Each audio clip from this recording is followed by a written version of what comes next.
Good morning, Novi, and welcome to the Cat's Eye News. I'm Darren Baydoun. And I'm Ed Shaheen. Here's a preview of the new club, Girls Who Code. Girls Who Code is a relatively new club at Novi High School, brought to school by Mrs. Franchi to promote women in computer technology. We're Girls Who Code because we're trying to address the gender gap that exists in the technology world. Right now, the women in technology represent a very small portion of those in technology at all. And so we're trying to fix that gender gap in technology. As you can see here today, we have people who are newcomers with computer programming knowledge, people who don't know anything with computer programming knowledge. So we teach people how to code, and then that's one of the things that we do. We give them teach them new knowledge and stuff.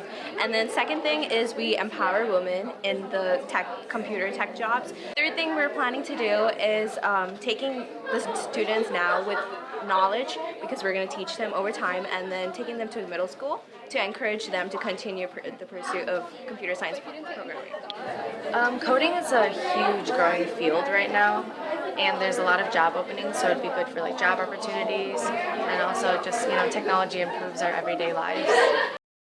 For the Cat's Eye News, I'm Darren Baydoun.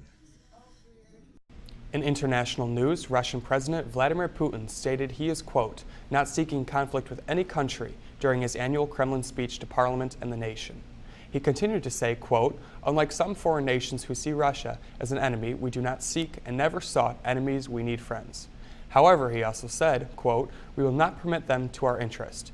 Putin has repeatedly said Russia was ready to work with the new U.S. administration to fight terrorism. According to Putin, with the inclusion of the U.S. President-elect Donald Trump, he hopes for better relations between the United States and Russia than ever before. Since the election, Trump has visited and spoke with Vladimir Putin and expects, quote, a promising future with the Eastern Hemisphere's superpower.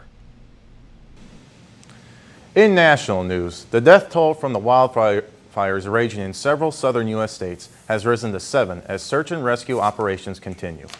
Over 14,000 people have been evacuated and schools across the region have been closed. More than 4 dozen people have been injured by the fire and hundreds of buildings burned to their foundations. The resort cities of Gatlinburg and Pigeon Forge, Tennessee have suffered the majority of the damage. Authorities say that the fire has been about 10% contained and could still rear its head. In school news, volunteers are needed to wrap gifts at Laurel Park Mall from December 12th to December 22nd. All proceeds go toward the Vista Maria nonprofit, which provides services to abused children. There are also volunteer opportunities still available to ring kettlebells for the Salvation Army. See Ms. Clift at lunch for more information. There is a canned food drive starting Monday, December 5th and ending Friday, December 16th. This is a competition between second-hour classes. The second hour that brings in the most cans will win a free breakfast. Novi Student Council is teaming up with Bridgepoint to conduct a coloring book and crayon drive. There will be a contest between AA classes to see who can bring in the most coloring books and crayons. Student Council will provide a breakfast for the winning AA and will also match the number of coloring books and crayons collected to donate to kids in the holiday season. Donations will be accepted through next Wednesday, December 7th.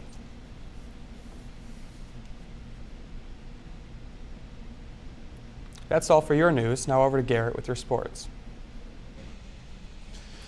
As winter sports are getting in full swing, the boys swim and dive team compete this Saturday at an invitational at Fenton. The ice hockey team also has a game Saturday, playing the Salem Rocks at Western Michigan University's ice arena. Yesterday, the Detroit Pistons scored a season high and won a close game of 121-114 against the Boston Celtics. They play again tomorrow against the Atlanta Hawks at 8. The Detroit Red Wings sealed a big 3-1 win against the Dallas Stars. The Wings' Dylan Larkin and Anthony Mantha both tallied PowerPoint goals as Steve Oates sealed the win with the third period goal. And today at 7:30, the Wings play the Florida Panthers at the Joe. That's all for your sports news. Now back to the desk. That's all for today's edition of the Cat's Eye News. For more, tune in tomorrow. I'm Darren Baydoun. And I'm Ed Shaheen. Have a great Thursday, Novi.